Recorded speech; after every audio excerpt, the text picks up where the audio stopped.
Bismillahirrahmanirrahim. Assalamualaikum warahmatullahi wabarakatuh.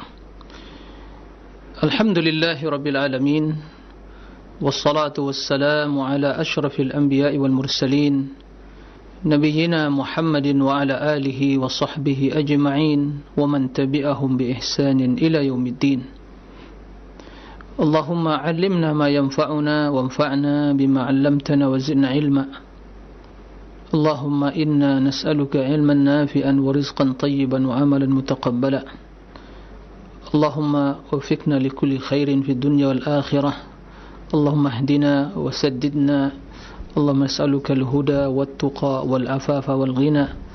Amma ba'du, ikhwatal iman, kaum muslimin dan muslimat, para pemirsa di mana saja antum berada, semoga Allah Subhanahu wa taala senantiasa melindungi kita semua, mencurahkan berbagai nikmat dan karunia kepada kita semua, serta memberikan kemudahan dan pertolongan di dalam menjalani hidup dalam rangka berubudiyah kepada Allah Subhanahu wa taala. Allahumma amin.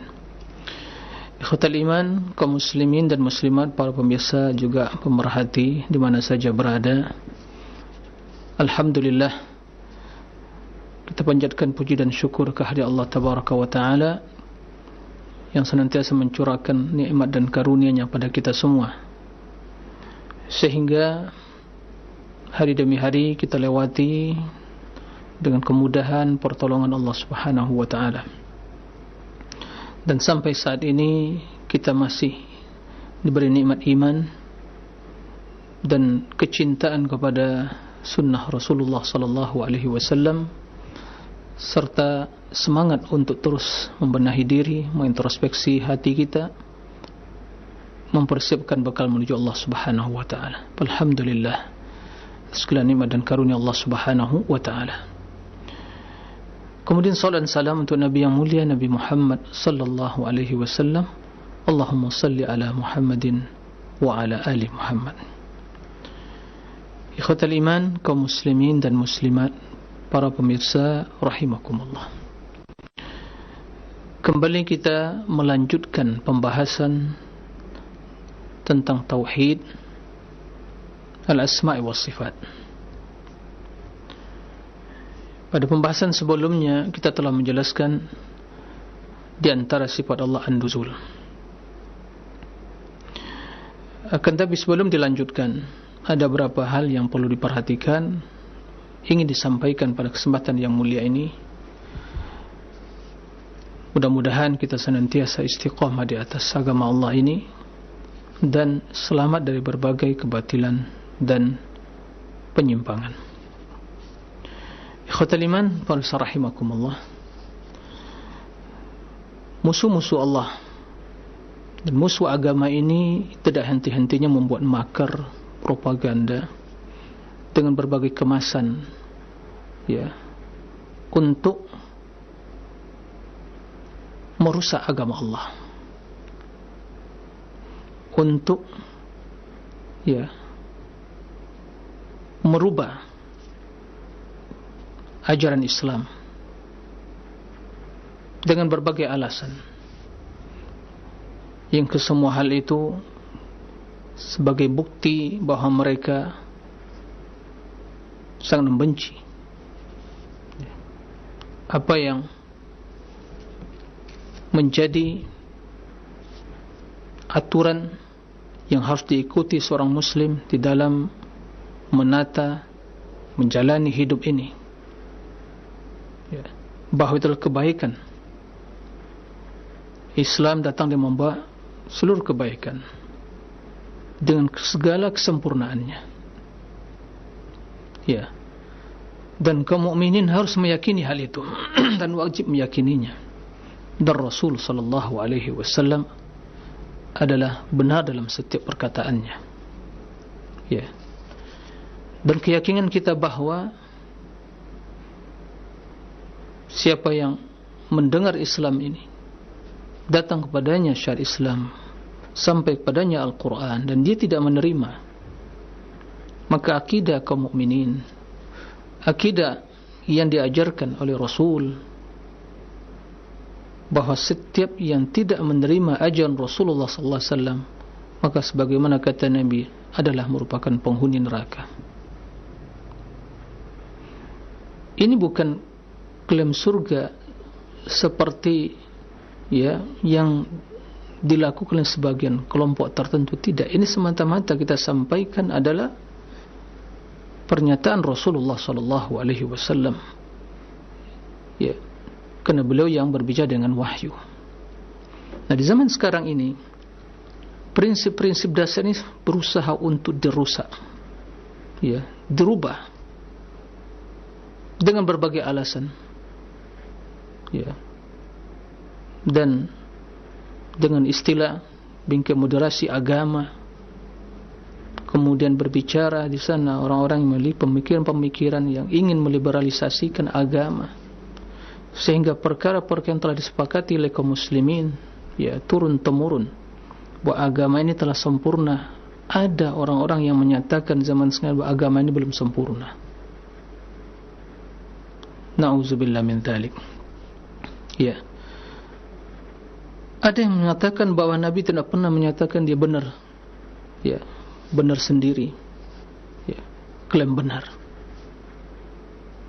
Ada yang mengatakan bahwa klaim surga itu janganlah mengklaim hanya surga untuk dia. Ikhwatal iman fa rahimakumullah. Dengan baju atau dengan istilah moderasi agama, orang-orang berbicara menggunakan hal tersebut terlepas dari maksud tujuan dari program yang seperti itu. Tapi kita mendapatkan bahwa yang berbicara dengan tujuan moderasi agama tersebut ternyata berusaha untuk merubah prinsip-prinsip dasar dari ajaran Islam itu sendiri. Begitu berani mengatakan bahwa agama ini, ajaran Islam ini belum sempurna. Subhanallah, ini prinsip dasar ini kalau telah dirubah, telah dirusak, maka semua agama akan berantakan semuanya. Semua orang akan berbicara, semua orang akan berbuat sesuai dengan seleranya atas agama, baik dalam akidah, keyakinan, ibadah, terserah. Agama belum sempurna. Berarti masing-masing berbuat, melakukan secara pemikiran, ilmiah, amaliyah, terserah. Karena belum sempurna, maka disempurnakan. Sementara Allah Subhanahu wa taala menjelaskan, al-yawma akmaltu lakum dinakum wa atmamtu alaikum ni'mati wa raditu lakum al-islam madina. Jelas. Nabi, bagaimana yang kita yakini, kaum mukminin meyakini, tidaklah diwafatkan oleh Allah kecuali agama telah sempurna dan ajaran Islam telah disampaikan, amanah telah ditunaikan, tidak ada yang tersembunyi, tidak ada yang kurang, tidak ada yang berlebih, sudah lengkap sempurna. Itu akidah kita. Itu akidah kaum mukminin. Nah, di zaman sekarang ini muncul orang-orang yang berusaha merusak. Ini hal yang harus kita waspadai. Menyelisihi ijma' kaum muslimin yang telah turun-temurun dan menyelisihi teks Al-Quran itu sendiri. Dan hadis Nabi sallallahu alaihi wasallam. Begitu juga pernyataan bahwa Nabi tidak pernah mengklaim dia benar sendiri. Pernyataan-pernyataan yang sungguh sangat berbahaya. Allah yang menyatakan bahwa apa yang disampaikan Nabi Muhammad itulah benar. Tidak ada yang keluar dari mulutnya kecuali kebenaran. La yantiqu anil hawa in huwa illa wahyu yuha. Beliau sallallahu alaihi wasallam tidak berbicara dengan hawa nafsu kecuali dengan wahyu turunkan kepadanya. Beliau mengatakan, memerintahkan sahabatnya menulis semua yang keluar dari mulutnya. Uktub ma kharaja min fi illa al-haq. Tulis. Tidak ada yang keluar dari mulut kecuali kebenaran. Nabi mengatakan, tidak seorang pun dari umat ini, Yahudi dan Nasrani, yang mendengar kedatanganku, yang mendengar risalahku, yang sampai kepadanya Islam ini, kemudian dia tidak menerima, tidak melaksanakan, illa kana min ashabil jahim, maka dialah sebagai penghuni neraka jahim. Karena Allah mengatakan inna ad-dina indallahi al-Islam. Ya. Agama di sisi Allah Islam. Naam, Allah juga turunkan agama sebelumnya, tapi telah dirubah, terjadi penyelewengan. Kemudian diakhiri dengan agama Islam yang secara substansi, secara kandungan, ya, landasan utamanya sama, yaitu mengajak pada tauhid, tapi syariatnya berbeda dan disempurnakan oleh Allah Subhanahu wa taala dan menghapus syariat-syariat sebelumnya. Nah, maka kata Allah, barang siapa yang mencari selain agama Islam sebagai aturan, sebagai pedoman, maka Allah tidak menerima darinya dan termasuk orang-orang yang merugi dunia dan akhirat. Wa may yabtaghi al-islami dinan fala yuqbala min wa huwa fil akhirati minal khasirin. Nah, merugi dia dunia dan akhirat. Dia diterima oleh Allah Subhanahu wa taala. Nah, ikhwatal iman, para rahimakumullah, maka waspada, ya, hati-hati dari berbagai istilah-istilah, ya, yang bisa merusak akidah, dan yang demikian itu bisa juga akan, ya, mengikis keislaman seseorang bila dia menyatakan hal itu, meyakini bahwa agama tidak sempurna, ya, Rasul tidak benar, ya, tidak pernah mengklaim benar, ya. Maka ini yang harus diwaspadai. Itu sebagian dari hal-hal yang perlu diingatkan pada kesempatan kali ini, agar kita waspada, jangan sampai, ya, terjerumus, ya, dan jangan sampai mendengarkan pernyataan yang seperti itu. Tidak perlu juga membaca hal-hal yang seperti itu, ya. Baik, ikhwatal iman, ya, semoga Allah Subhanahu wa taala menjaga iman kita, akidah kita, ya, dan menjaga tauhid kita. Nah, untuk selalu berdoa kepada Allah agar kita diteguhkan di atas keimanan, tauhid, atas sunnah, di atas akidah yang benar. Allahumma amin. Ikhwatal iman wa rahimakumullah, pada kesempatan kali ini kita lanjutkan pembahasan tentang sifat, ya, sifat fi'liyah yang berkaitan dengan perbuatan Allah. Sebelumnya sifat nuzul, juga Allah turun, ya, ke langit bumi sesuai dengan kebesaran dan keagungan Allah Subhanahu wa taala. Tidak ditanyakan bagaimana, ya, turunnya, tapi sebagaimana yang dinyatakan oleh Imam Malik tentang sifat istiwa.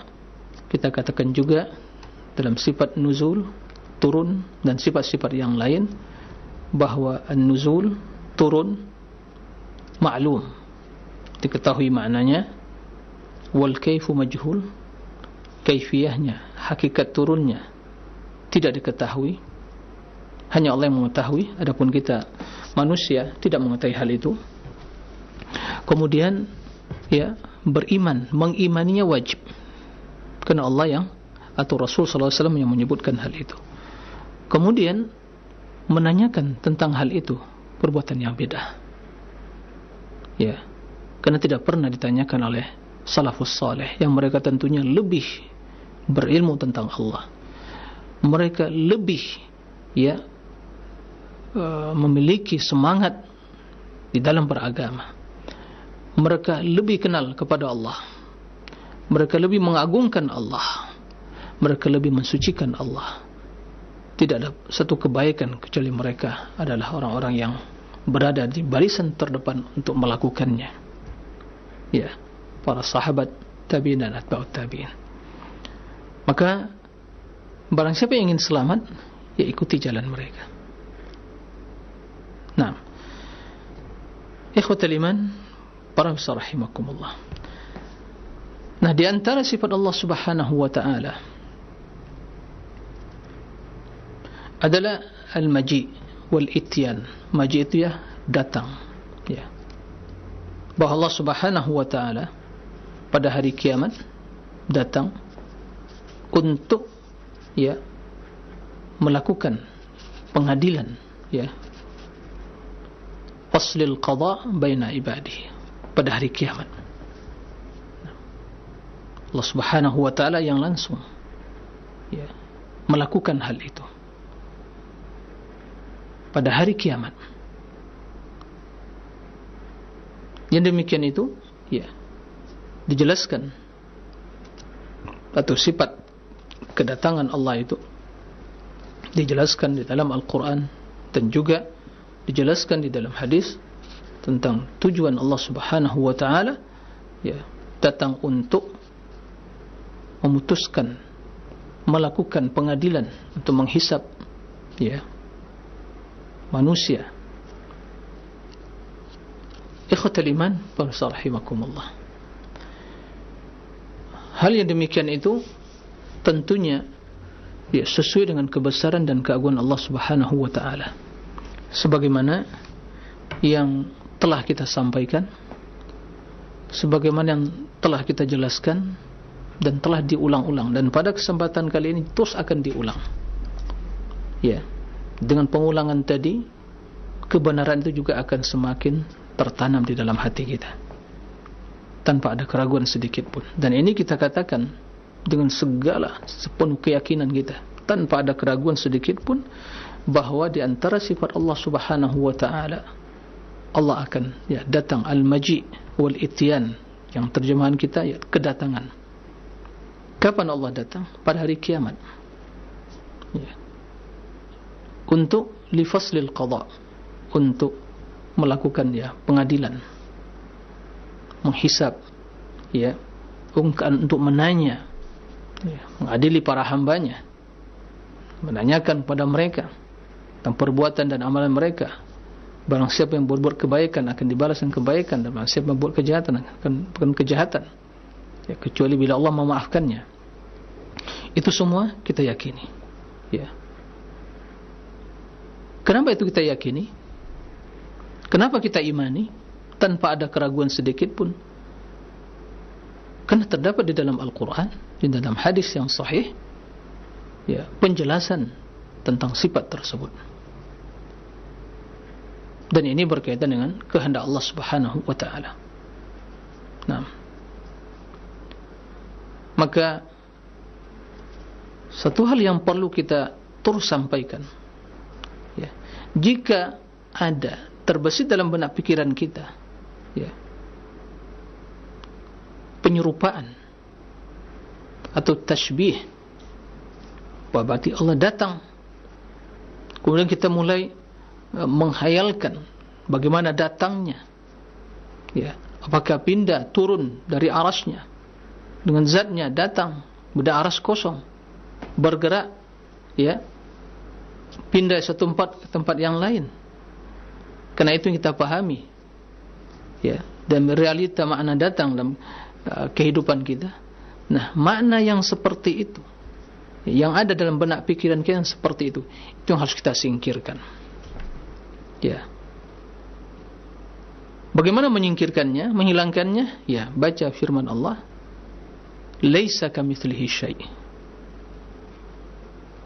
laisa kamitslihi syai', tidak ada ya, suatu pun yang serupa dengan Allah. Ini prinsip dasar, ini kaidah yang sangat ya penting sekali. Laisa kamitslihi syai', tidak ada suatu pun yang serupa dengan Allah. Dan lanjutkan ayatnya, bahwa As-Sami'ul Basir, sementara Allah ya, As-Sami' Al-Basir, Sami' mendengar dan Basir melihat. Berarti Allah tetapkan baginya pendengaran dan penglihatan. Artinya apa? Nah, Allah memiliki sifat yang ditetapkan oleh Allah dan Rasulnya, dan sifat tersebut tidak menyerupai suatu pun dari sifat makhluk. Ini harus kita pahami, dan ini harus kita ya jadikan sebagai prinsip dasar di dalam memahami sifat-sifat Allah Subhanahu wa ta'ala. Kenapa kita berani mengatakan ya bahwa Allah turun ke langit bumi, Allah istiwa di atas arasy, Allah datang pada hari kiamat ya? Kenapa kita katakan hal itu? Demi Allah, tiada yang ya menyebabkan kita mengatakan hal itu kecuali kita mendapatkan di dalam Al-Quran Allah yang menyatakan hal itu, dan Rasul sallallahu alaihi wasallam yang menjelaskan tentang hal itu. Dan kita mengatakan dalam iman kita, amantu billah ya, amantu bi Rasulillah, Sebagaimana kata Imam Syafi'i rahimahullah, amantu billah wa bima ja'anillah ala muradillah, amantu bi rasulillah wa bima ja'an rasulillah ala muradi rasulillah. Aku beriman kepada Allah dan kepada semua yang datang dari Allah, syariat Islam ini sesuai dengan kehendak Allah. Aku beriman kepada Rasulullah sallallahu alaihi wasallam dan semua yang datang dari Rasulullah, berita, perintah, semuanya ala muradi Rasulillah, sesuai dengan kehendak Rasulullah sallallahu alaihi wasallam. Maka kita imani, kita imani hal itu semua. Adapun bila terbesit dalam benak pikiran kita berbagai makna-makna yang batil atau pemahaman-pemahaman yang negatif, maka ini harus singkirkan. Karena kalau terus kita buka peluang dalam pikiran kita untuk menghayalkan, merenungkan berbagai makna-makna yang negatif tersebut, maka akan berakhir kepada suatu akidah yang sangat berbahaya, yaitu apa? At-ta'til. Ta'til itu apa? Mengingkari dengan alasan ingin mensucikan Allah, maka diingkari. Lalu begitu diingkari, bagaimana memahami makna ayat tersebut? Ditakwilkan. Intinya adalah pengingkaran pada maknanya, sehingga terjadi berbagai bentuk pentakwilan, perbedaan dalam mentakwil yang masing-masing berusaha untuk menafsirkannya sesuai dengan latar belakang pemikiran dan juga prinsip dasar yang telah dia cetuskan tadi, yaitu kalau ditetapkan secara zahirnya berarti akan menyerupai sifat makhluk, berarti harus ditakwil. Itulah penyebab kenapa ahlul kalam mentakwil, menyimpang, dan sehingga mentakwil kemudian menafikan, mengingkari sifat-sifat Allah Subhanahu wa taala. Karena menurut akal mereka akan ditetapkan secara zahirnya akan menjerumuskan ke dalam tasybih. Dan juga mereka menggunakan ayat yang tadi juga, laisa kamitslihi syai', tapi tidak dilanjutkan ayat sesudahnya. Ayat tersebut ada penafian dan ada juga penetapan. Yang dinafikan adalah penyerupaan, yang ditetapkan sifat-sifat Allah. Berarti menetapkan sifat tidak menimbulkan penyerupaan, tidak melazimkan adanya penyerupaan, karena Allah mengatakan laisa kamitslihi syai', tidak sesuatu yang serupa dengan Allah Subhanahu wa taala. Dan sementara Allah Subhanahu wa taala mendengar dan Maha melihat. Ikhwatul iman, para rahimakumullah, inilah akidah salafus salih. Beginilah mereka berakidah, inilah keyakinan mereka. Maka tidak terdapat dari sahabat muhajirin wal ansar, dari kalangan ahli Badar yang ikut perang Badar bersama Nabi, kalangan muhajirin wal ansar, mereka yang hidup bersama Rasulullah, dari mereka 10 orang yang dijamin masuk surga, dan 104 orang yang menjadi khalifah, dan sahabat-sahabat yang lain. Begitu sucinya hati mereka, bersihnya jiwa mereka, cemerlangnya pemikiran mereka, begitu pengagungan dan kecintaan kepada Allah, ma'rifah kepada itu betul bersemi dalam hati mereka. Mereka sungguh generasi manusia pilihan yang dipilih oleh Allah untuk menemani Rasulnya, yang harus kita jadikan sebagai suri tauladan dan pedoman di dalam memahami kalamullah dan kalam Rasulnya. Karena Rasul memerintahkan, bahkan Allah juga sebelumnya memerintahkan hal itu. Ikhwatul iman, ingin selamat dalam hal ini tidak ada jalan kecuali mengikuti jalan mereka. Itulah yang kita katakan, itulah yang kita sampaikan, mengikuti pemahaman salafus salih, mengikuti manhaj salaf. Ikhwatul iman, di antara ayat yang menjelaskan tentang sifat maji, dalam hadis terdapat redaksinya atait. Dalam Al-Quran terdapat kalimat juga jaa wa ata. Naam. Atau ya'ti. Ayat yang menjelaskan hal itu pertama dalam surat Al-Fajr ayat 22, wa jaa rabbuka wal malaku saffan saffa. Dan datanglah Rabbmu, dan datang Rabbmu, dan malaikat bersaf-saf. Jadi malaikat bersaf-saf. Kondisi malaikat datang pada hari kiamat, yaitu bersaf-saf. Wa jaa rabbuk. Jaa rabbuk.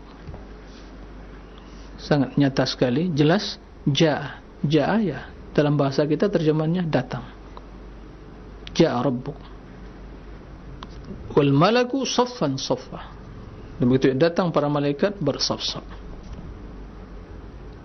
Dalam surat Al-Fajr. Begitu juga dalam firman Allah Subhanahu wa taala dalam surat Al-Baqarah ayat 210, Allah mengatakan,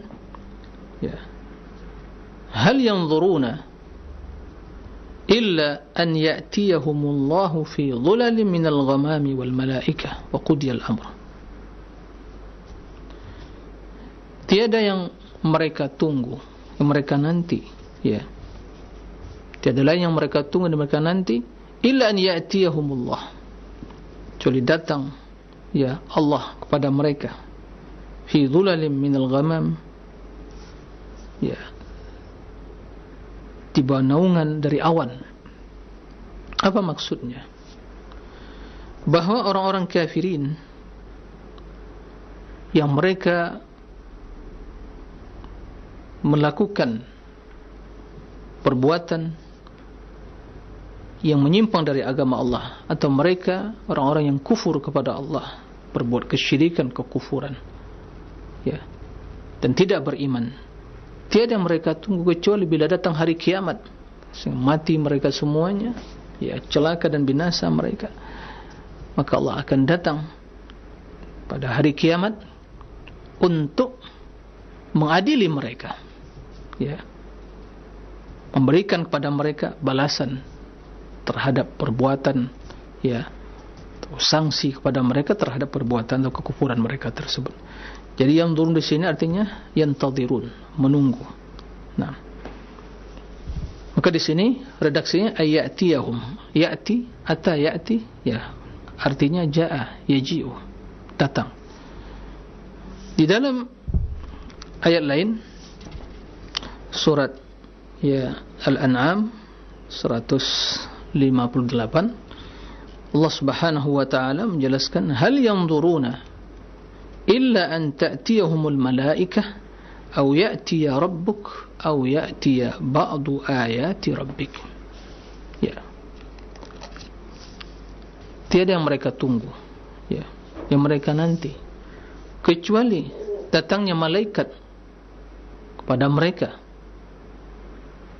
atau datang Rabbmu, atau datang sebagian tanda-tanda atau ayat-ayat Rabbmu, tanda-tanda kekuasaan kebesaran Rabbmu. Maksud dari ayat ini, orang-orang kafirin, orang musyrikin yang menyembah patung berhala, yang membuat syirik kepada Allah, kekufuran, apalagi mereka tunggu. Kenapa mereka tidak beriman? Kenapa mereka tidak mentauhidkan Allah? Kata Allah, tiada mereka tunggu sampai datang malaikat mencabut roh mereka, sehingga mereka mati dalam keadaan kekufuran dan kesyirikan itu. Atau pada hari kiamat, Rabbmu akan datang untuk apa? Mengazab mereka, mengadili mereka, memberikan sanksi dan balasan terhadap kesyirikan dan kekufuran mereka. Au ya'tiya ba'du ayatir, atau mereka menunggu datangnya tanda-tanda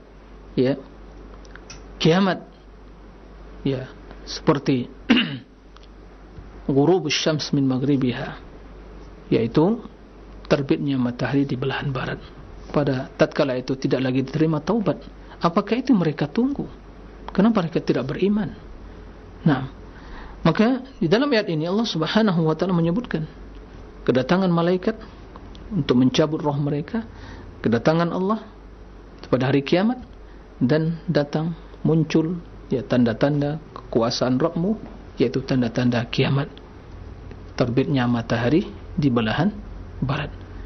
Begitu yang tafsirkan oleh para ulama salaf, begitu yang jelaskan Imam Ibnu Jarir At-Tabari di dalam tafsir ya Jami'ul Bayan fi ta'wili ayatul Quran ya. Begitu juga para mufassirin yang lain yang mengikuti manhaj salaf di dalam menafsirkan Al-Quran, yang tidak mentakwilkan Al-Quran sebagaimana pentakwilan ahlul kalam.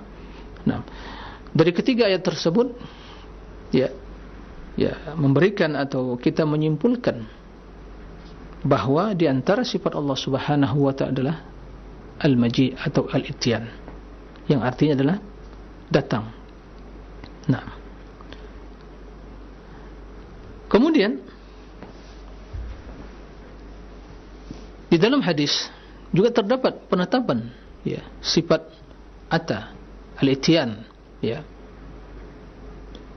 Sebagian dalam hadis yang diriwayatkan Imam Bukhari dan Muslim ya, Allah Subhanahu wa ta'ala membalas ya kebaikan yang dilakukan hamba sebagaimana hamba tersebut melakukan, bahkan lebih mulia dari itu. Jika seorang hamba bergegas datang menghadap Allah ya, dengan berjalan, maka Allah akan lebih datang lagi ya, lebih cepat datang ya kepada hamba sesuai dengan kondisi seorang hamba, bahkan Allah membalas lebih dari itu ya, balasan sesuai dengan jenis amalan. Dan hadis sebutkan ya, hadis qudsi, idza taqarraba ilayya 'abdi dhira'an taqarrabtu ilayhi ba'an ya. Maka dalam hadis ini wa in atani yamshi ataitu harwalatan, apabila seorang hamba taqarraba ilayya, mendekatkan diri kepada aku, tentunya beramal soleh, dhira'an sehasta maka aku akan mendekat kepadanya sedepah dhira'. Nah, ba'an. Baik. Jadi sehasta dan sedepah. Naam. Baik. Kemudian wa in atani yamshi, jika dia datang padaku, yamshi berjalan, ataituhu, ku datang kepadanya harwalatan, harwalah berlari ya, yamshi jalan, harwalah lari ya, yuharwil. Baik. Ini hadis muttafaqun alaih. Mungkin pertama sekali ya juga para pemirsa mendengar hadis ini. Berarti apakah Allah lari, Ustaz? Nah, ikhwatul iman, kita harus memahami satu permasalahan ya, bahwa Allah Subhanahu wa ta'ala menjelaskan hal ini sebagai dalam konteks memberikan pembalasan atau ya balasan terhadap perbuatan seorang hamba dalam rangka mendekatkan diri melakukan ketaatan kepada Allah Subhanahu wa ta'ala ya. Dan di dalam redaksinya terdapat ata ya, datang, bahwa bila seorang hamba bergegas untuk datang kepada Allah dengan melakukan berbagai amal soleh dan ketaatan, maka Allah akan bersegera membalas ya, datang untuk membalas perbuatan dan amalan tersebut. Karena Allah Subhanahu wa ta'ala membalas sesuai dengan jenis amalan, bahkan diperlipat gandakan oleh Allah Subhanahu wa ta'ala. Nah, ini secara makna. Akan tetapi kalimat ata tersebut menjadi sifat bagi Allah, itu datang. Adapun dari sisi makna ya, apalagi mungkin sebagian menghayalkan dia, seorang datang kepada dia berjalan, kemudian setelah itu dia berlari menyambut kedatangannya, begitu yang dimaksud, itu yang dibayangkan dalam benak pikirannya. Nah, ini kita katakan bukan seperti yang kita bayangkan, bukan seperti yang kita ya pahami, bukan seperti yang asumsi kita seperti itu, karena kita melihat Realita kedatangan itu, ya, dia berjalan, kemudian siapa yang menyambut kedatangannya bergegas, lebih berlari, ya. Makna yang seperti itu yang harus kita bersihkan dari benak pikiran kita. Kenapa demikian? Karena kita mengetahui Allah tidak satu pun yang menyerupai dirinya, tapi Allah tetapkan bagi dirinya ata, kedatangan. Maka berbeda dengan ahlul kalam itu mereka langsung mentak-mentak ata, perintah Allah datang, kata mereka, ya, diingkari dengan alasan tadi, kalau ditetapkan secara zahirnya berarti kita menyerupakan Allah, ya. Kita kata, nah, Allah memiliki sifat datang, ata. Lalu bagaimana caranya? Ya, Allah Subhanahu wa ta'ala mengetahui. Tapi dari kandungan hadis ini juga terdapat makna, ya, bahwa Allah bergegas membalas kebaikan seorang hamba. Tapi jangan sampai, ya, penjelasan terhadap makna, jangan sampai penjelasan terhadap makna itu menyebabkan kita mengingkari sifat ata atau datang tadi. Berbeda ahlul kalam itu mereka selewengkan maknanya, ya, untuk merubah makna, redaksinya atau makna dari lafaznya untuk merubah makna. Ahli sunnah tidak menetapkan, kemudian maknanya dipahami dengan benar. Maknanya dipahami dengan benar. Maka di sini kita menetapkan sifat, ya, ata bagi Allah, ya, wa in atani yamshi ataitu harwalatan. Ya, jika seorang hamba datang kepadaku berjalan, ya,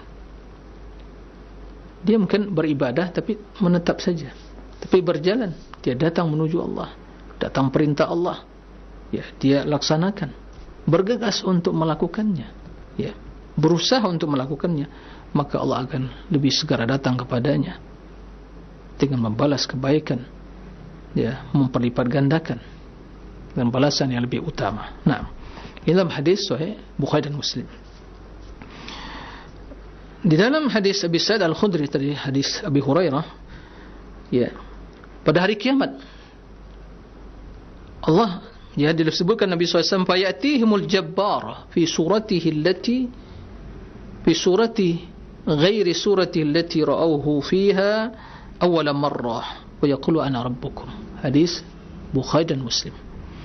Maka datanglah kepada mereka Al-Jabbar, yaitu Allah, ya, yang di antara nama Allah Al-Jabbar, Al-Jabbarul Mutakabbir. Nah, Al-Jabbar di surah dalam bentuk, ya, yang tidak mereka lihat sebelumnya, ya, ya, dan yang pertama mereka lihat. Nah, kemudian Allah mengatakan ana rabbukum.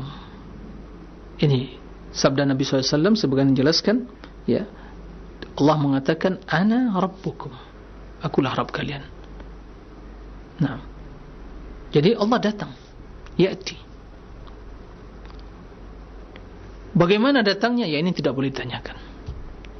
Allah istawa alal arsy. Bagaimana istiwanya? Ini tidak boleh ditanyakan. Sebagian kata Imam Malik, ya, al-maji al-istiwa ma'lum wal kayfu majhul. Bahwa istiwa itu ma'lum maknanya, diketahui maknanya, tapi hakikatnya, kaifiyahnya tidak diketahui oleh Allah Subhanahu wa ta'ala.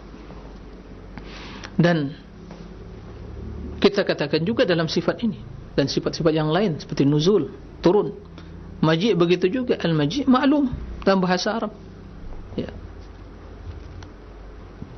Al-ityan juga ma'lum dalam bahasa Arab. Lalu bagaimana kaifiyahnya, caranya, hakikatnya? Ya, Allah yang mengetahui. Mengimani wajib. Kenapa? Terdapat dalam Al-Quran, terdapat dalam hadis yang sahih. Menanyakan tentang kaifiyah tadi bid'ah. Kenapa? Abu Bakar tidak pernah menanyakan, Umar tidak pernah menanyakan, Uthman tidak pernah menanyakan, Ali tidak pernah menanyakan, 10 yang mendapat jaminan surga tidak menanyakan, Muhajirin wal Ansar tidak pernah menanyakan. Siapa yang lebih mulia? Anda atau mereka? Siapa yang lebih suci hatinya? Anda atau mereka? Siapa yang lebih benar pemahamannya? Ya, kita atau mereka? Baik.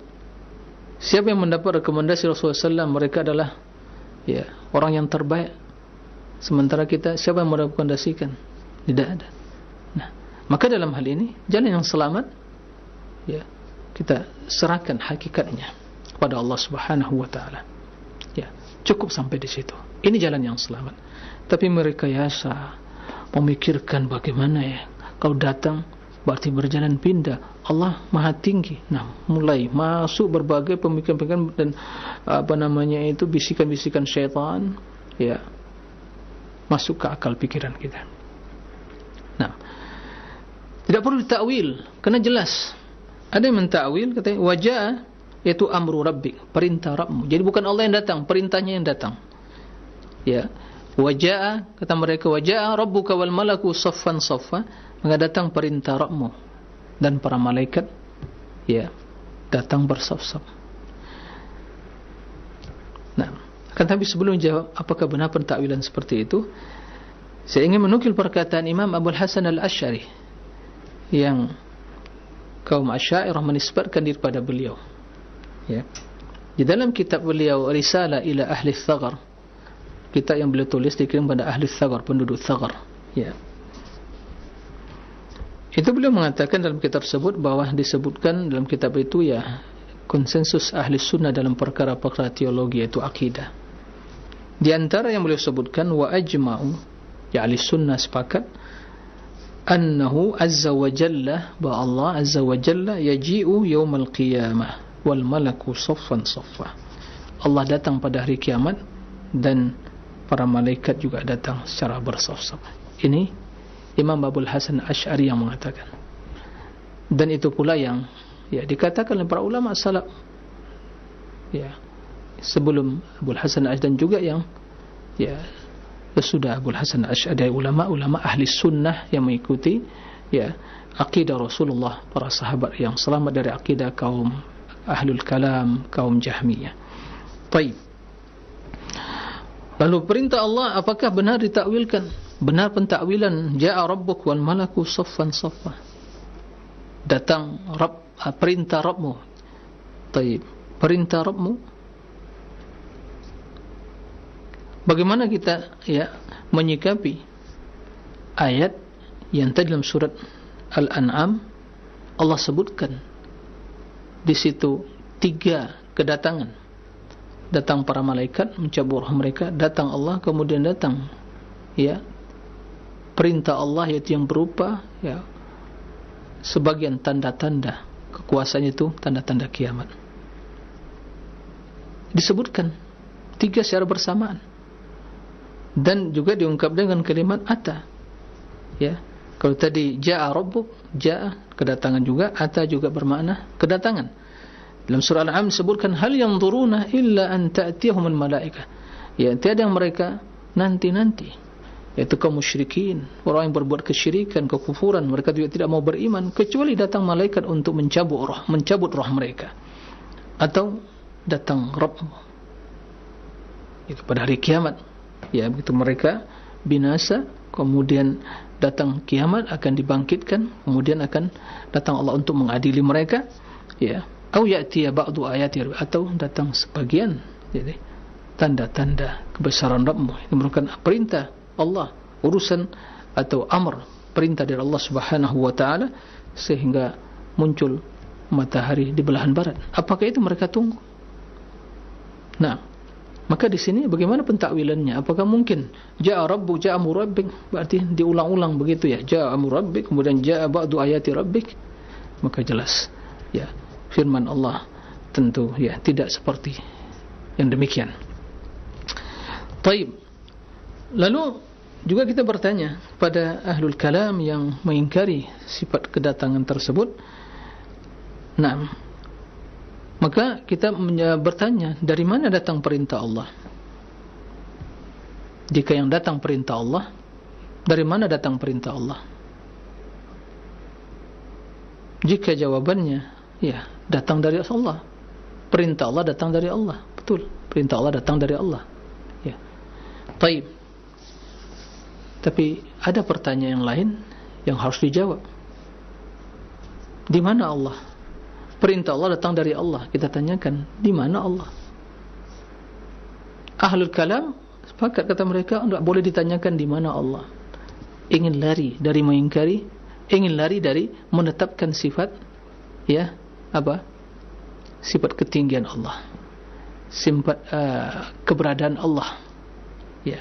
Maka kata mereka, enggak boleh dikatakan aina, di mana Allah. Ya subhanallah, Rasul yang maksum, Rasul yang kamu imani sebagai nabimu, yang katanya cinta kepada Nabi, ya, yang semua mengaku Islam pasti mengikuti Nabi, ya, dia atau beliau sallallahu alaihi wasallam, ya, yang telah mengucapkan kalimat tersebut, yaitu di mana Allah, ya, di mana Allah, aina Allah, dalam hadis yang sahih, ya, sebagian telah kita jelaskan. Dan jawabannya sebagai bukti keimanan seorang budak wanita yang ditanya oleh Nabi SAW, aina Allah. Nah, sementara mereka yang mentakwil sifat, ya, sifat Allah tersebut, mereka, ya, tidak mengimani, bahkan tidak membolehkan menanyakan hal itu, karena jika demikian Allah punya tempat itu makhluk, kata dia. Berarti Allah dalam makhluk, pada suatu arah yang makhluk. Nah, ini yang pernah kita sampaikan, karena memahami bahwa mereka memahami menggunakan teori yang dipakai adalah bagaimana menganalogikan sifat tersebut dengan sifat makhluk. Maka terjadilah hal-hal yang seperti ini. Ikhwatal iman para rahimakumullah.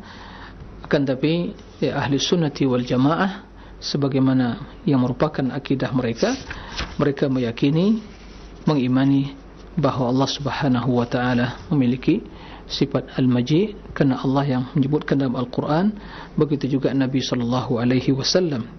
Adapun, ya, apakah datang itu, ya, berarti berpindah, bergerak, ya, hal yang demikian ini yang harus, ya, yang selamat dalam hal ini, kita tidak menetapkan itu dan tidak menafikan, karena tidak terdapat penjelasan itu nas Al-Quran.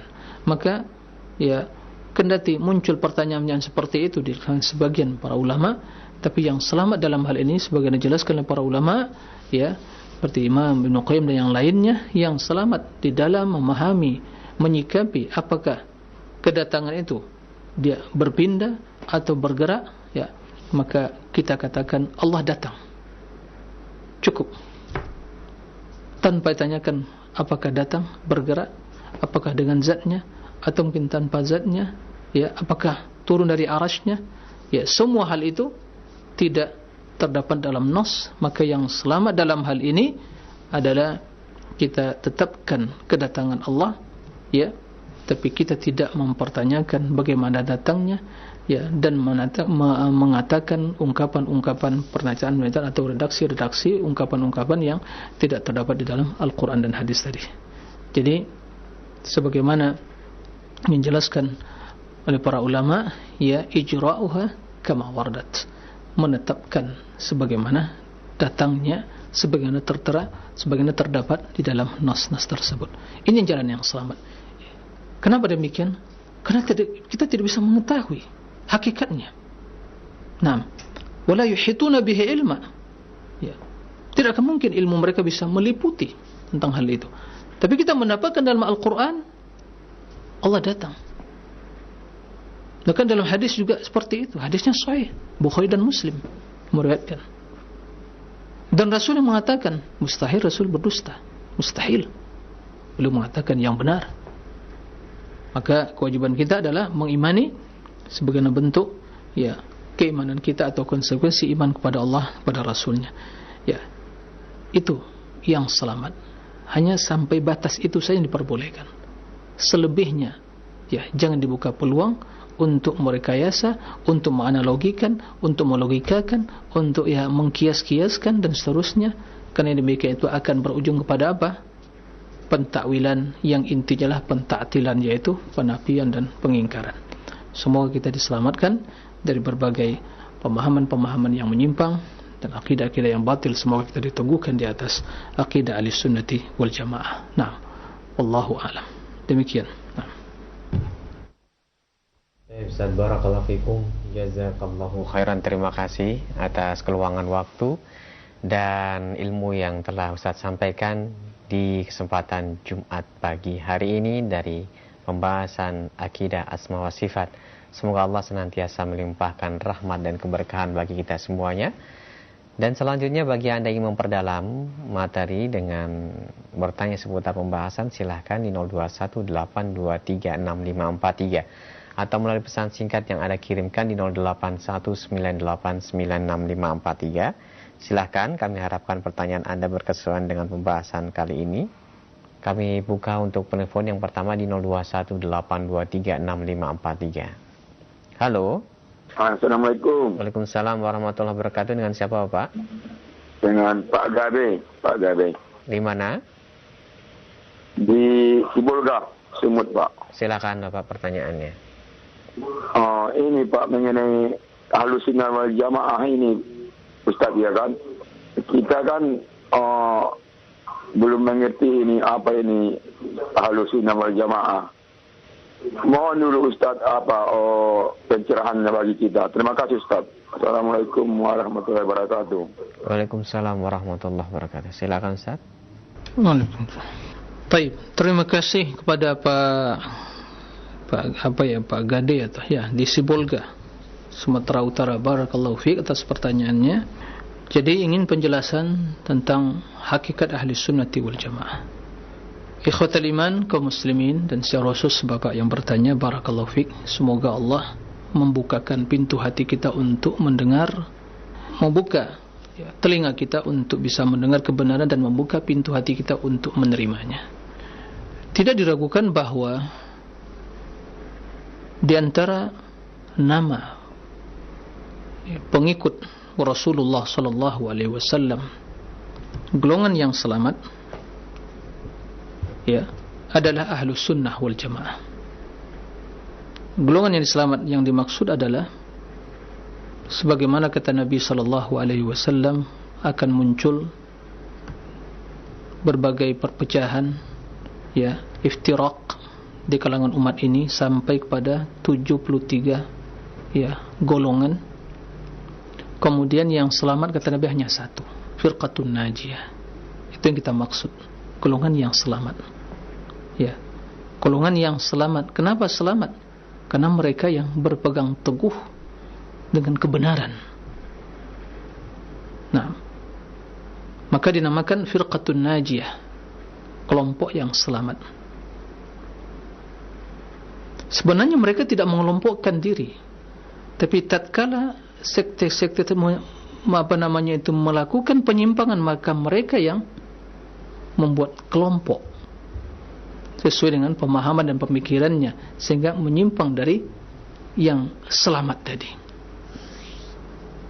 Ini sebagai ilustrasi bagi kita, ini jalan yang lurus. Kita wajib mengikutinya, jalan yang lurus. Nanti ada seorang yang berjalan, mengambil menyimpang ke kanan, yang satu lagi menyimpang ke kiri. Berarti yang menyimpang tadi memisahkan dia dari yang lurus tadi, maka dia menyimpang, enggak selamat. Yang ke kiri begitu juga. Makanya kata Nabi SAW, karena yang selamat satu, karena dia yang terus masih berpegang teguh, berpegang teguh dengan kebenaran, dengan al-haq yang disampaikan oleh Nabi SAW. Nah, maka namakan firqatun najiyah, golongan yang selamat. Karena mereka selamat dengan bimbingan Allah dan petunjuk dari Allah, maka Allah akan terus menjaga, menolong mereka. Maka dinamakan juga dalam sebagian hadis at-taifal mansurah, kelompok yang selamat. Dan sebagian kata Nabi, la tazalu ta'ifatun min ummati mansurin zahirin la yadurru man khadalahum hatta ya'tiya amrullah wa hum kadzalik. Senantiasa ada kelompok dari umatku yang akan selalu zahirin, berada di atas al-haq dan ditolong oleh Allah sampai datang perintah Allah, berakhirnya alam semesta ini dan jadi pada hari kiamat. Mereka senantiasa dalam kondisi seperti itu dan tidak akan memudaratkan mereka makar dan propaganda orang-orang yang ingin mencelakakan mereka. Nah, kelompok yang selamat itu juga dinamakan sebagai ahli sunnah wal jamaah. Kenapa demikian? Karena mereka yang berpegang teguh dengan sunnah Nabi, ajaran Nabi, dan mereka yang selalu mengikuti kebenaran, berjamaah dalam mengikuti kebenaran. Oleh karena itu, Nabi SAW tatkala ditanya siapa golongan yang selamat itu ya Rasulullah, beliau menjawab, ma ana alaihi al-yawma wa ashabi. Ma ana alaihi al-yawma wa ashabi. Apa artinya? Apa yang aku ikuti, ya, dan para sahabatku pada hari ini, ya. Yang diikuti Nabi di waktu hidup beliau, yang diikuti sahabat waktu hidup beliau, yaitu waktu itu Nabi sallallahu alaihi wasallam dan hidupnya para sahabat, tiada lain kecuali ajaran Nabi, Al-Quran dan hadis. Ya. Kemudian dalam sebagian disebutkan mereka itu jamaah. Apa maksud jamaah? Sahabat Nabi Abdullah bin Mas'ud menjelaskan jamaah itu adalah mawafaqal haq walau kunta wahdak. Itu jamaah. Jadi standar jamaah itu adalah kebenaran, bukan ya kuantitas, tapi adalah kebenaran. Bukan banyaknya orang yang berkelompok, mengelompok diri, membuat suatu, ya, buat suatu lembaga atau mungkin yayasan, organisasi atau ormas itu kita jamaah, katakan jamaah. Tidak. Jamaah itu yang sesuai dengan kebenaran. Kendati Anda sendirian. Maka dikarenakan mereka yang setia mengikuti Rasul, Al-Quran dan Sunnah, dan mereka yang setia mengikuti kebenaran tadi, berpegang teguh dengan kebenaran, ya, maka dinamakan mereka ahli sunnah dan al-jamaah. Maka ahli sunnati wal jamaah, ya, karena Nabi juga memerintahkan kita, alaikum bis sunnati, ikutilah sunnahku. Maka ahli sunnah, mereka yang berpegang teguh dengan sunnah, mereka yang berpegang teguh dengan jamaah kebenaran. Dan standar kebenaran adalah Al-Quran dan hadis. Dalam hal apa? Dalam seluruh perkara agama. Dan mereka juga yang selalu mengikuti sahabat Nabi. Mereka secara menyeluruh, bila sahabat Nabi telah mengimani, meyakini, mereka sepakat, itu hujjah. Karena secara individu, secara perorangan, ya tidak bisa hujjah kecuali sesuai dengan kebenaran. Tapi secara keseluruhan mereka telah sepakat dalam urusan agama, dalam urusan akidah dan ibadah, maka itu adalah hujjah. Nah, dalam hal ini mereka semua sepakat dalam, ya, kewajiban mengikuti Rasul, kewajiban mengikuti, ya, Al-Quran, mengikuti Sunnah, dan mengimani, ya, tentang sifat-sifat Allah Subhanahu wa taala. Simpulannya ahli sunnati wal jamaah, mereka yang berpegang teguh dengan sunnah Nabi. Mereka yang mengikuti para salafus salih. Karena Rasul tadi mengatakan, ma ana alal yawma wa ashabi, apa yang aku ikuti dan para sahabatku. Ya. Mereka yang mengedepankan wahyu. Perhatikan. Wahyu itu Al-Quran dan Sunnah. Ya. Mereka yang mengedepankan wahyu dari akal. Ya. Jadi wahyu itu landasan. Itu yang sumber. Akal alat untuk memahami, bukan untuk menghakimi. Ya. Akal bukan untuk diikuti, tapi untuk memahami. Wahyu diikuti, tapi memahami wahyu Al-Quran dan hadis dengan akal yang sehat. Nah, jadi di antara keduanya tidak bertentangan. Akal yang sehat dan wahyu yang turun dari Allah Subhanahu wa taala, itu Al-Quran dan hadis, tidak ada yang bertentangan. Oleh karena itu ahli sunnah sepakat, ahli sunnah wal jamaah sepakat, yang menjadi landasan hukum adalah Al-Quran dan Sunnah, dan akal adalah untuk memahami, bukan untuk menentang, bukan untuk mengadili, bukan untuk menghakimi. Nah, berbeda dengan ahlul bidah wal ahwa, ya, dari ahlul kalam, ya. Kalau ahli sunnah, ya, karena berpegang teguh sunnah. Tapi pengikut hawa nafsu namakan ahlul bidah, karena yang mengikuti bidah dan hawa nafsu mereka, ya, begitu. Apa yang terjadi? Mereka balik. Akal yang dijadikan sebagai landasan, wahyu mengikuti. Jadi apa yang tidak sesuai dengan akal jadi tolak. Itulah penyebabnya kenapa mereka mentakwil sifat-sifat ahlul kalam. Dan teori yang seperti itu, prinsip seperti mereka ambil dari mana? Dari orang-orang filsafat yang mengkultuskan akal. Ya. Makanya, dan ahlul kalam semuanya sepakat yang mengingkari sifat-sifat Allah Subhanahu wa taala, baik dengan mentakwil atau terang-terangan mengingkarinya, semua sepakat. Kenapa landasan mereka? Kenapa penyebabnya? Karena mereka beragama yaitu landasannya akal, bukan naql. Naql itu wahyu. Maka begitu mendapatkan sifat-sifat dalam Al-Quran menurut akal mereka, ini kalau ditetapkan secara zahirnya menyerupai, ya, akan konsekuensinya begini dan begitu seterusnya. Menurut mereka, jika turun, ya, Masya Allah turun, ya, itu menurut mereka seperti itu. Berarti berpindah, ya, berarti masuk ke langit bumi, ya. Ini menurut akal tidak bisa diterima, ya. Allah istiwa alal arsy, berarti Allah butuh pada arsy. Menurut akal tidak bisa diterima. Lalu gimana? Ya ditakwil, diselewengkan. Apa? Ya istaula, berkuasa. Turun apa? Perintahnya, rahmatnya. Tapi mereka tidak melihat pada nas, atau tidak melihat kepada nas atau teks secara komprehensif, secara menyeluruh. Nah, begitu juga dalam hal yang masalah sifat-sifat yang lain. Jadi mereka pasrah dan berserah diri pada Allah. Ahli sunnah wal jamaah, mereka yang berpegang teguh dengan sunnah, mereka yang paling benci pada perbuatan-perbuatan bid'ah yang mengada-ngada dalam agama, dalam masalah akidah atau amaliyah, ya. Enggak ada istilah mereka itu ada bid'ah hasanah, ya. Karena Rasul mengatakan kullu bid'atin dhalalah wa kullu dhalatin finnar. Itu perkataan Rasul. Lalu ingin kita pertentangkan dengan perkataan ulama, mungkin di mutaakhirin ada yang mengatakan ada bid'ah hasanah. Subhanallah, Rasul mengatakan, ya, Rasul sallallahu alaihi wasallam mengatakan kullu bid'atin dhalalah. Maka ahli sunnah, mereka hanya bergantung dengan sunnah dalam berakidah, dalam beramal, dan berusaha menerapkan hal itu. Akan tapi mereka bukan maksum, ya. Mereka tidak maksum. Dan mereka di antara pertanda ahli sunnah, mereka sepakat di dalam mengikuti para sahabat Nabi. Makanya kenapa yang namanya 72 sekte yang tadi diklaim oleh Nabi, dihukumi sebagai, diponis Nabi sebagai sekte yang sesat, karena di antara penyebabnya adalah karena mereka meninggalkan jalannya para sahabat, manhajnya para sahabat.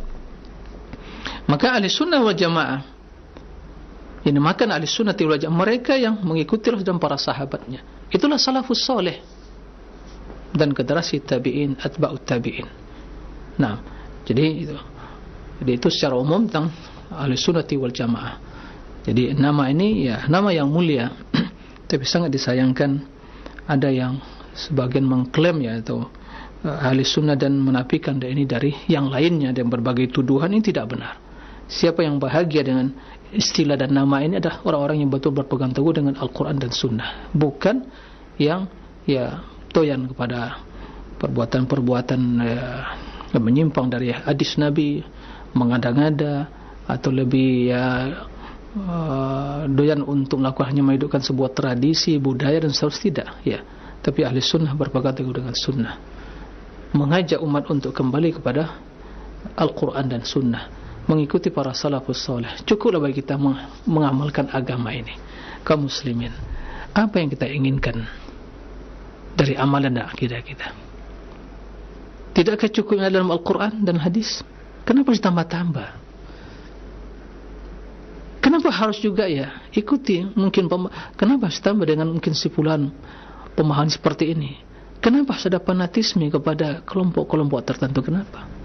Tidakkah cukup kita fanatik kepada Al-Quran dan hadis? Ya.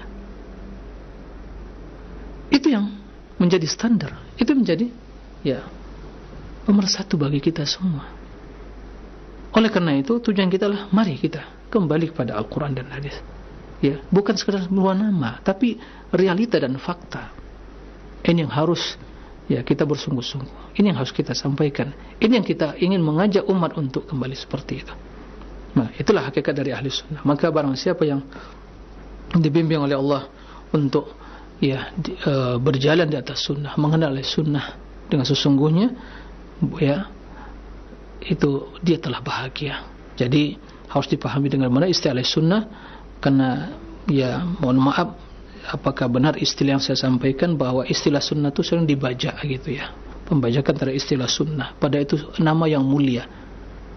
Tapi karena ketidaktahuan hakikat dari sunnah dan jamaah itu, maka sebagian kelompok hanya mengklaim diri dia yang ahli sunnah, yang lain tidak.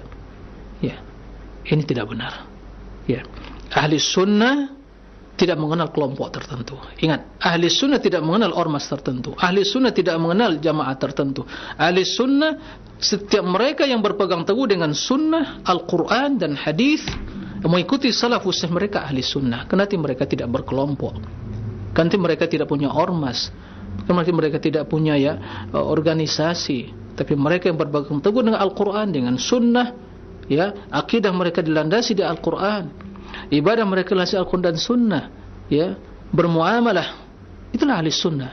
Tapi ingat, mereka bukan maksum, ya, maka adanya kesalahan kekeliruan dari individu mereka bukan tidak bisa ikan sebagai dalil untuk mengklaim, oh berarti enggak benar manhajnya, bukan seperti itu. Nah, inilah yang perlu dipahami. Ya, semoga apa yang sedikit ini bisa dipahami oleh Bapak yang bertanya dan kita semua, dan semoga kita ya betul-betul jadikan Allah sebagai ahli sunnah, ya, bukan sekedar hanya sebuah nama, tapi betul-betul ya fakta dan realita. Nah, demikian, wallahu a'lam. Ya, Ustaz, barakallahu fikum wa jazakallahu khairan. Pertanyaan berikutnya dari Abdullah di Jakarta yang bertanya, Assalamualaikum Ustaz, saya mau bertanya, ada yang mentakwil surat Shad ayat ke-75, tangan Allah dikatakan dengan kuasa Allah. Apakah itu takwil yang benar? Silakan Ustaz. Baik, terima kasih kepada Abdullah ya yang bertanya. Ini pembahasan insyaallah akan kita bahas secara rinci ya tentang sifat tangan. Mungkin beberapa pertemuan ke depan. Tapi yang jelas bahwa pentawilan yadullah dengan kekuatan itu jelas pentawilan ahlul kalam. Ya. Itulah semua pentawilan, penyelewengan. Sebenarnya lebih tepat penyelewengan gitu. Tahrif. Karena ta'wil itu juga memiliki ya konotasi bahwa ta'wil itu ya pentafsiran gitu. Tapi ta'wil yang dimaksud ta'wil ahlul kalam. Ta'wil ahlul kalam itu ya menyelewengkan makna ya dari makna zahir ayat kepada makna yang ya lemah, makna yang jauh dari kandungannya. Nah, seperti itu. Maka yadullah ya dikatakan qudrah tidak benar. Itu pentakwilan. Ya, pentakwilan. Karena Allah Subhanahu wa taala memiliki tangan. Bahkan akidah kita, akidah Ahlussunnah wal Jamaah, Allah itu memiliki dua tangan. Ya. Sebagaimana dalam ayat disebutkan, ya. Begitu Allah perintahkan iblis sujud pada Adam, Naam, iblis tidak mau sujud. Sombong. Kata Allah katakan kepada iblis, "Ma mana'ak?" Hai iblis, apa yang menghalangmu? Antasjuda lima khalaqtu biyadayki. Sujud kepada ya Adam yang aku ciptakan dengan dua tanganku. Allah katakan yadayya, yadun, yadani. Dinisbatkan kepada yang berbicara yadayya, dua tangan. Allah yang mengatakan. Apakah kita lebih tahu dari Allah? Demi Allah, kalau Allah tidak mengabarkan di dalam Al-Quran, tidak kita membaca ayat tersebut, tidak akan berani kita mengatakan hal itu. Tidak akan berani. Siapa yang berani mengatakan berdusta atas nama Allah? Ya, mustahil. Tidak akan dilakukan orang yang memiliki iman. Tapi Allah yang mengatakan, dan Allah yang lebih tahu. Antum a'lamu amillah. Apakah Allah lebih tahu atau kalian? Adakah yang lebih berilmu dari Rasul SAW? Sementara Rasul mengatakan, Inni wallahi la akhsyakum wa a'lamukum billah ana, kata Rasulullah. Orang yang lebih kenal kepada Allah, lebih mengetahui tentang Allah, saya, kata Rasulullah SAW. Adakah yang lebih berilmu daripada para sahabat setelah Rasulullah SAW daripada tentang Allah daripada mereka? Tidak. Nah, itu dibaca oleh mereka di dalam sholat, tapi enggak ada yang komplain mentakwilkan qudratullah, kekuasaan. Ya. Naam, Allah punya qudrah, tapi tangan di sini bukan makna qudrah. Ya. Tapi adalah tangan Allah yang hakiki. Tapi tentunya tangan Allah tidak sesuai dengan tangan makhluk, tidak serupa dengan tangan makhluk. Nah, jadi ini tidak benar. InsyaAllah akan kita bahas secara rinci ya tentang masalah itu. Kita akan juga jelaskan kebatilan pentakwilan ya orang-orang yang mengingkarinya sesuai dengan akidah Ahlussunnati wal Jamaah. Nah, demikian wallahu alam. Mungkin itu yang bisa disampaikan pada kesempatan kali ini. Mohon maaf ya, karena waktu juga yang membatasi kita semua. Semoga kita senantiasa dalam lindungan Allah, diberikan pemahaman yang benar, juga diajarkan kepada kita akidah yang sahihah di dalam mengenal Allah, dan juga dalam perkara-perkara yang lain yang berkaitan dengan akidah Ahlussunnati wal Jamaah. Allahumma amin. Demikian, wallahu a'lam, wa sallallahu wasallam bina Muhammadin wa alihi wa sahbihi wasallim, wa akhiru da'wana anil hamdulillahi rabbil alamin. Subhanaka Allahumma bihamdik, asyhadu an la ilaha illa anta astaghfiruka wa atubu ilaih. Wassalamu alaikum warahmatullahi wabarakatuh.